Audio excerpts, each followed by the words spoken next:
Hola, soy Gabriel León y estás escuchando La Ciencia Pop, un podcast sobre historias de ciencia. La invención y perfeccionamiento del microscopio generó grandes avances científicos, particularmente entre los años 1665 y 1680. En esos 15 años, el trabajo de dos científicos que venían de mundos completamente diferentes cambió para siempre a la biología.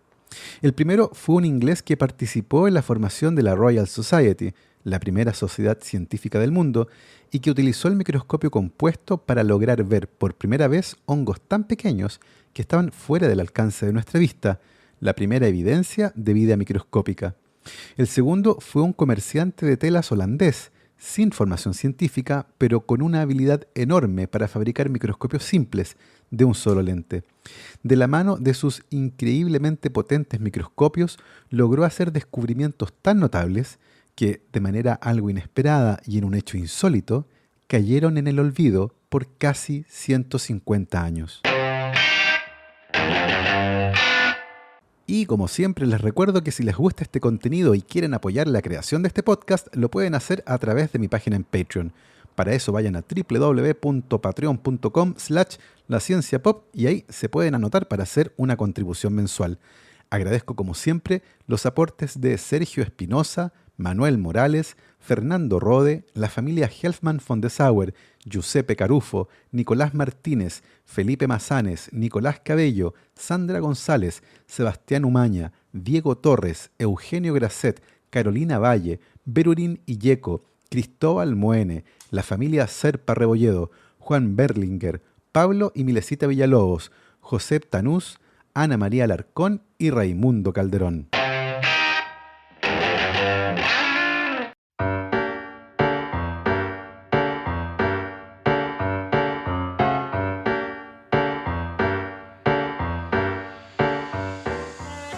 En 1665, la ciudad de Londres, por esa época de un poco más de 5 millones de habitantes, fue azotada por la plaga, enfermedad causada por la bacteria Yersinia pestis.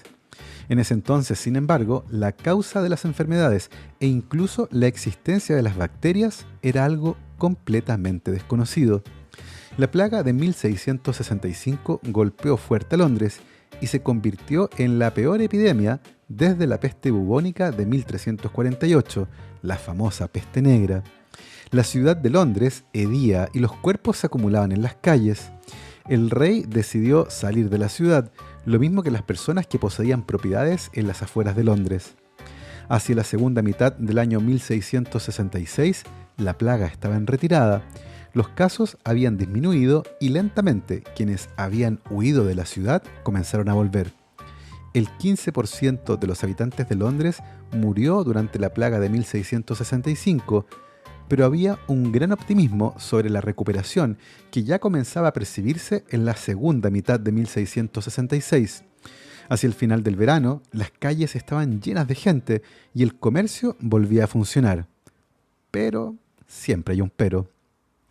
El 2 de septiembre de 1666, un incendio fue declarado en la panadería de la calle Pudding, cerca del puente de Londres.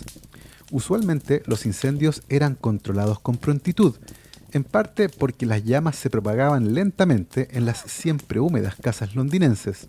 Sin embargo, el verano que estaba terminando había sido particularmente seco y caluroso, por lo que el fuego se extendió con inusitada violencia. Las llamas se volvieron incontrolables y el fuego arrasó con todo a su paso. Londres ardió durante 4 días y el fuego solo pudo ser controlado el 6 de septiembre de 1666. La devastación fue enorme y si bien solo murieron unas pocas personas por las llamas, el fuego destruyó 13.500 casas, 87 parroquias y varios edificios públicos, incluyendo la oficina de correos. Los años 1665 y 1666 se convirtieron así en años trágicamente inolvidables para los londinenses. Pero curiosamente, también son 2 años notables para la ciencia, de la mano de 2 de los más grandes científicos de la historia, que compartieron intereses y formaron parte de la Royal Society, la primera sociedad científica de la historia.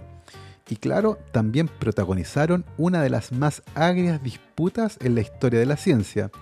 Me refiero a Robert Hooke e Isaac Newton. Este último, cuando tenía solo 23 años, generó en 1666 revolucionarios inventos y descubrimientos relacionados con el cálculo, el movimiento de los cuerpos, la óptica y la gravitación, trabajando en su casa de Woolsthorpe, lugar al que llegó desde Cambridge huyendo de la plaga. Fueron de tal magnitud los descubrimientos que realizó aquel año, que 1666 es conocido como el Año Milagroso. Un año antes, en enero de 1665, Robert Hooke, 8 años mayor que Newton, había publicado un libro que se convertiría en el primer bestseller científico de la historia, un libro que llamó poderosamente la atención de todo el mundo, ya que se trataba del primer libro en el que se describían observaciones microscópicas con lujo de detalles y con enormes ilustraciones, analizando cosas como la punta de una aguja, el filo de una hoja de afeitar, tela, cristales de hielo o el aguijón de una abeja. Robert Hooke era un hombre extremadamente hábil e inteligente, que de hecho fue convocado para participar en la planificación de la reconstrucción de la ciudad de Londres luego del gran incendio de 1666, y que se desempeñaba como curador de experimentos de la Royal Society. El puesto de curador de experimentos representó el primer trabajo profesional para un científico en la historia, y fue aquí donde Hooke forjó su fama. Trabajando en un momento clave para el desarrollo de la ciencia, se esperaba que Hooke diseñara y ejecutara los experimentos ideados por los socios de la Royal Society. Era lo que hoy denominamos Research Scientist, alguien que se dedica exclusivamente a diseñar y realizar experimentos. Hooke publicó una serie de artículos científicos y documentos que detallaban las investigaciones que emprendió para la Royal Society. Probablemente ninguno de esos trabajos tuvo un impacto tan grande como el que terminó siendo su obra maestra, el libro que publicó en enero de 1665 y que se titula Micrografía, o algunas descripciones fisiológicas de cuerpos pequeños hechas usando lentes. Las observaciones descritas en ese libro fueron realizadas usando un microscopio diseñado por Hooke y confeccionado en Londres por un fabricante de instrumentos científicos, un oficio que lentamente comenzaba a hacerse más conocido. Ese microscopio contenía varias innovaciones interesantes, incluyendo iluminación artificial, una lámpara de aceite cuya luz pasaba por un balón de vidrio relleno de agua, que actuaba como difusor. Con ese microscopio, Robert Hooke se sumergió en el micromundo y describió con lujo de detalles y hermosas ilustraciones cristales de hielo que cautivaron por su belleza. También describió y dibujó con gran detalles moscas, arañas, pulgas y garrapatas. Sin embargo, las dos observaciones más importantes que hizo están en las páginas 115 y 125 de su libro. La primera corresponde a observaciones que hizo de una fina lámina de corcho. El corcho es un material derivado de la corteza de un árbol llamado alcornoque, y las observaciones de Hooke lo describieron como algo similar a un panal de abejas. Hooke vio una suerte de red de pequeños agujeros rodeados de un material oscuro. Ese material oscuro corresponde a la pared de las células vegetales, y el espacio era el lugar donde estuvo en algún momento el material de las células vegetales. Debido a su semejanza con las celdas de un panal de abejas, Hooke las llamó celdas. En español, la palabra fue acompañada del sufijo latín ula, que quiere decir pequeña. Así nació la palabra célula, celdas pequeñas, que representan la unidad básica de la organización de los seres vivos. A esa altura, mediados del siglo XVII, el concepto de célula no existía como lo conocemos hoy, y por lo tanto Hooke no logró entender la relevancia biológica de lo que había descrito. Finalmente, en la página 125 de su famoso libro, Hooke describió las observaciones que hizo de un hongo que había crecido en un trozo de pan. Ese hongo, analizado en gran detalle, se convirtió en la primera evidencia de vida microscópica obtenida en la historia, un descubrimiento notable que también pasó desapercibido debido a las limitaciones en la comprensión de ese mundo, que todavía no había sido reconocido. La brillantez de Robert Hooke, que se destacó en varias áreas de la ciencia, fue desconocida, sin embargo, durante varios siglos. Los cronistas de esa época lo habían descrito como un tipo miserable, egocéntrico y malévolo, sediento de fama y reconocimiento. Se decía que era usual que intentara apropiarse de ideas ajenas, algo que aparentemente habría causado su enemistad a muerte con Isaac Newton. La historia cuenta que, por aquella época, los científicos estaban tratando de darle un sentido matemático a las observaciones de Kepler sobre el movimiento de los planetas. Esas descripciones, realizadas 50 años antes, se ajustaban bien a la ley del cuadrado inverso, lo que quiere decir que si se duplica la distancia entre dos cuerpos, su atracción gravitacional se reduce en un factor de 4. Hoy, cualquier persona que sepa cálculo puede utilizar esa ley para derivar las trayectorias planetarias descritas por Kepler. El problema es que a esa altura de la historia, el cálculo todavía no existía. Un joven astrónomo llamado Edmund Halley fue el primero en proponer que la ley del cuadrado inverso regía cómo se movían los planetas y que esto podría ser utilizado para explicar algunas de las observaciones de Kepler. Halley conversó sobre esta idea con Robert Hooke, quien no solo estuvo de acuerdo, sino que afirmó tener una prueba matemática. Sin embargo, Hooke no reveló cómo había eventualmente resuelto el problema, así que luego de algunos meses, Halley subió a un carruaje y viajó de Londres a Cambridge para reunirse con Isaac Newton. Cuando Halley compartió su hipótesis con Newton, este también afirmó tener una prueba matemática al respecto, pero no pudo encontrarla entre sus apuntes. Prometió enviarle la prueba por correo a Halley, el que una vez más esperó durante meses una respuesta que en este caso sí llegó. Para Newton, la prueba sirvió como la semilla que 18 meses más tarde florecería como su obra maestra, el famosísimo Principia, libro titulado en latín como Philosophiae Naturalis Principia Mathematica, que puede ser traducido como Los principios matemáticos de la ciencia. Robert Hooke se enfureció, acusando a Newton de plagio. Consideraba que no podía ser casual que Newton se interesara por este tema cuando él también lo estaba trabajando. Pero las quejas de Hooke no fueron recibidas con simpatía, y por varias razones. Por un lado, Robert Hooke nunca proporcionó su propia prueba matemática. Por otro lado, Newton desarrolló matemáticas completamente nuevas para confirmar la hipótesis de Halley, desarrollando de paso no solo una teoría de la gravedad, sino del movimiento de los cuerpos en general. Esta es la disputa que habría generado la enemistad entre Hooke y Newton, enemistad que habría llevado a Isaac Newton a destruir el retrato de Robert Hooke que estaba colgado en los muros de la Royal Society. O al menos eso cuenta la leyenda. Lo cierto es que los propios historiadores de la Royal Society no están del todo seguros de que alguna vez haya habido un retrato de Robert Hooke ahí, y de hecho no se conserva ningún retrato de él. Sin embargo, el análisis de su diario muestra una imagen diferente de la que los cronistas de su tiempo le atribuyeron. Hoy existe un cambio de mirada en torno a la figura de Robert Hooke, e incluso se le ha denominado como el Leonardo da Vinci inglés. Los logros de Robert Hooke en el ámbito de la microscopía son notables, pero a pesar de esto, palidecen frente a los hallazgos realizados solo unos pocos años después por un vendedor de telas holandés que, sin entrenamiento científico formal, logró desarrollar lentes de tan buena calidad y potencia que le permitieron realizar hallazgos tan notables que su relevancia científica no fue reconocida en esa época y tuvieron que pasar 150 años para que sus descubrimientos fueran reconocidos como algunos de los más relevantes en la historia de la biología. Pero esa parte de la historia se las contaré después de esta pausa.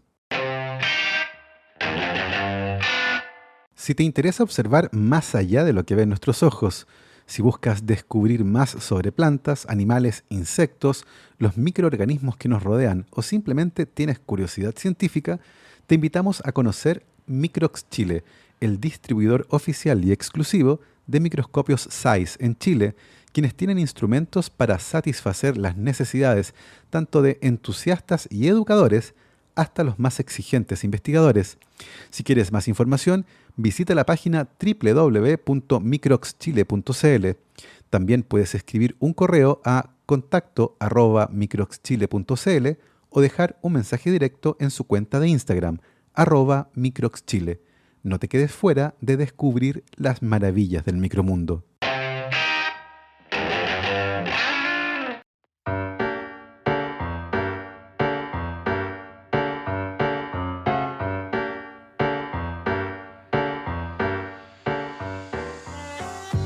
El año 1632 fue un año clave en la Edad de Oro holandesa. Ese año nacieron, por ejemplo, el filósofo Baruch Spinoza y el pintor Johannes Vermeer. Como muchas veces ocurre con los artistas, la fama de Vermeer y la apreciación generalizada de su obra comenzaron solo después de su muerte prematura, en 1675, cuando solo tenía 43 años. Antes de eso, Vermeer fue relativamente conocido solo en su ciudad natal, Delft, y en La Haya, particularmente gracias a su tratamiento de la luz en escenas de la vida doméstica de la clase media holandesa. Cuando la obra de Vermeer se hizo más conocida, su análisis cautivó a los especialistas, particularmente la técnica casi fotográfica en el tratamiento de las luces y sombras. Este hecho hizo que muchos especularan sobre el uso de algún tipo de dispositivo óptico, como la cámara oscura, un aparato muy popular en Europa durante el siglo XVI y que fue utilizado por pintores como un método que permitía reproducir escenas con gran precisión a través de la proyección de la luz de la escena que se quería pintar al interior de una cámara oscura, luz que era proyectada sobre la tela, lo que permitía reproducirla con una precisión fotográfica. Sin embargo, las especulaciones con respecto al uso de este tipo de dispositivo por parte de Vermeer se quedan solo en eso, considerando que, luego de su muerte, no se encontró ningún dispositivo de naturaleza óptica entre sus pertenencias.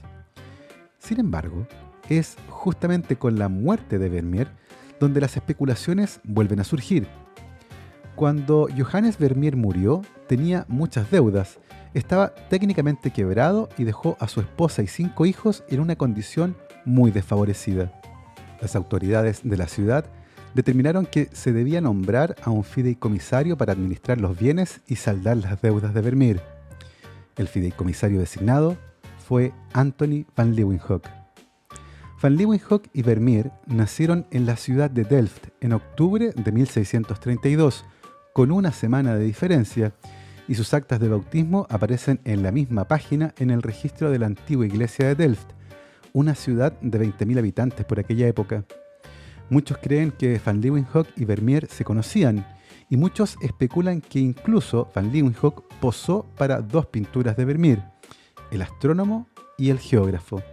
Muchos creen que eran amigos, y que eso hizo que Van Leeuwenhoek aceptara el trabajo de fideicomisario en una quiebra, algo que ciertamente no le traería beneficios económicos.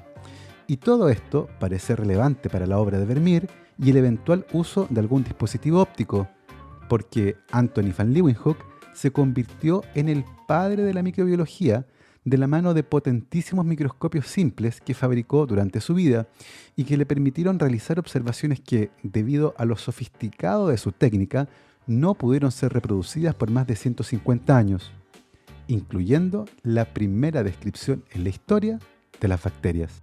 Anthony van Leeuwenhoek nació el 24 de octubre de 1632. Su educación no fue particularmente avanzada y nunca recibió enseñanza formal en ciencias. Prueba de ello es que solo hablaba y escribía en su idioma natal, y no en latín, por ejemplo. Cuando cumplió 16 años, viajó a Ámsterdam para trabajar como aprendiz en el negocio de telas, trabajo en el que, entre otras cosas, debía certificar la calidad de los productos analizando las fibras. Se cree que ahí se familiarizó con lupas que facilitaban esa tarea. Luego de 6 años en Ámsterdam, volvió a Delft, su ciudad natal, para instalarse con su propio negocio de telas. No está del todo claro cuándo comenzó a realizar observaciones del mundo microscópico, pero sí sabemos que en el periodo entre 1668 y 1672 viajó a Londres y conoció el libro Micrografía de Robert Hooke. El libro debe haber sido una inspiración para Van Leeuwenhoek, quien por esa época construyó el primero de sus microscopios simples, que consistía en un aparato muy sencillo con una lente minúscula que era básicamente una esfera de vidrio sujetada entre 2 pequeñas placas metálicas.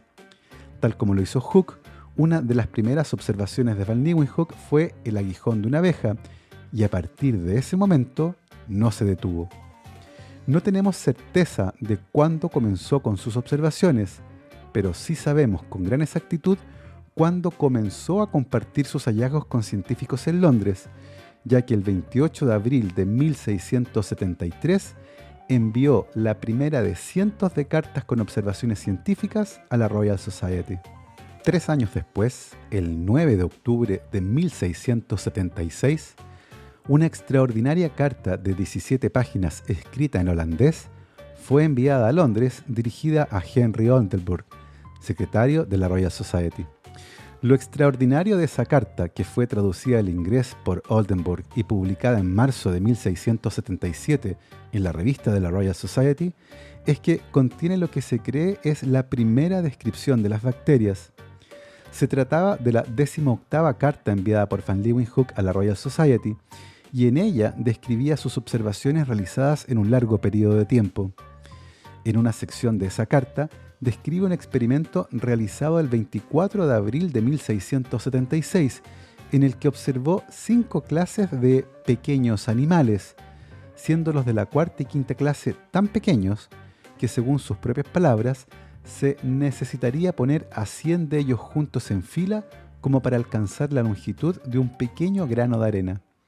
Existe consenso de que esta y otras observaciones de esa carta describen por primera vez a las bacterias.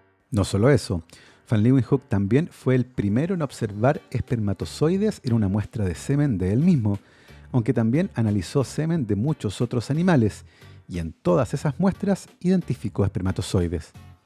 En esa época se pensaba que la fertilización se producía a partir de vapores derivados del fluido seminal.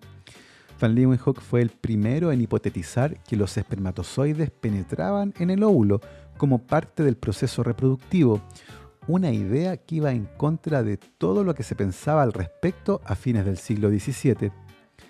A partir de una revisión de sus escritos, es probable que Van Leeuwenhoek haya fabricado microscopios de una potencia inmensa, con magnificaciones de hasta 500 veces y una resolución de 1 micrómetro.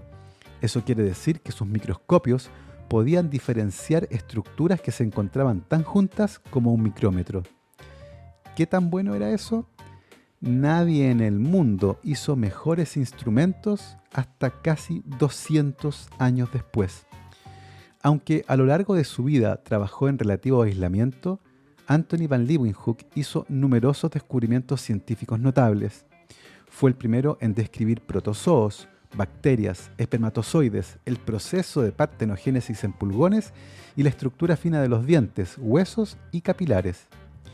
Desafortunadamente, Antony van Leeuwenhoek nunca comunicó cómo fabricó sus extraordinarios microscopios, en especial la forma en que obtuvo los lentes.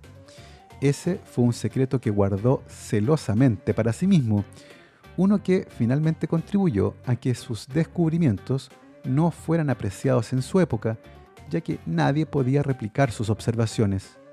Así, uno de los descubrimientos más importantes de la historia, el de las bacterias, cayó en el olvido por 150 años. Recién en 1828, la palabra bacteria fue usada por primera vez por el zoólogo y naturalista alemán Christian Ehrenberg para referirse a uno de los organismos microscópicos que había estudiado usando un microscopio y al que él llamó Bacterium triloculare, organismo que hoy conocemos como Escherichia coli. Antony van Leeuwenhoek fue nombrado miembro de la Royal Society y, a pesar de no haber recibido entrenamiento científico formal, se convirtió en el padre de la microbiología y maestro de la microscopía. Tuvo una vida extraordinariamente longeva y murió el 26 de agosto de 1723. En su lápida dice: «Aquí descansa Antony van Leeuwenhoek, antiguo miembro de la Royal Society en Londres. Nació en la ciudad de Delft el 24 de octubre de 1632 y murió el 26 de agosto de 1723, a la edad de 90 años, 10 meses y 2 días. A todos los visitantes tengan respeto por su avanzada edad y grandes talentos. Aquí yace la ciencia junto con Leeuwenhoek». El perfeccionamiento en la fabricación de microscopios compuestos y la eliminación de muchos de los problemas que causaban imágenes fuera de foco o deformes se comenzaron a corregir lentamente. A principios del siglo XIX, las observaciones realizadas usando microscopios cada vez mejores llevaron a la generación de un cuerpo de conocimiento fundamental para la comprensión de la biología en el siguiente siglo. Una revolución científica impulsada por los avances tecnológicos en materia de óptica y microscopía. Esa historia, tan fascinante como la de hoy, se las contaré la próxima semana. Quiero cerrar este episodio con mis agradecimientos a Sebastián Toledo, Alberto Montt y Laura, Claudia D'Alençon, Diego Molina, Macarena Vergara, Pedro Maldonado, Hernán y Lucas Castillo, Chuchurex, Sandra Galás, Ana Lucía Luna, Cristian Subiabre, Romina Mattioni, Simón Castillo Riedemann, Diego Socias, Luciano Cisterna, Ricardo Yáñez, Fernando Montenegro, Matías van der Straten, Francisco Soto y la familia Flores Noguer. Nosotros nos escuchamos la próxima semana para seguir avanzando en este especial sobre el micromundo. Que estén muy bien y que la ciencia los acompañe.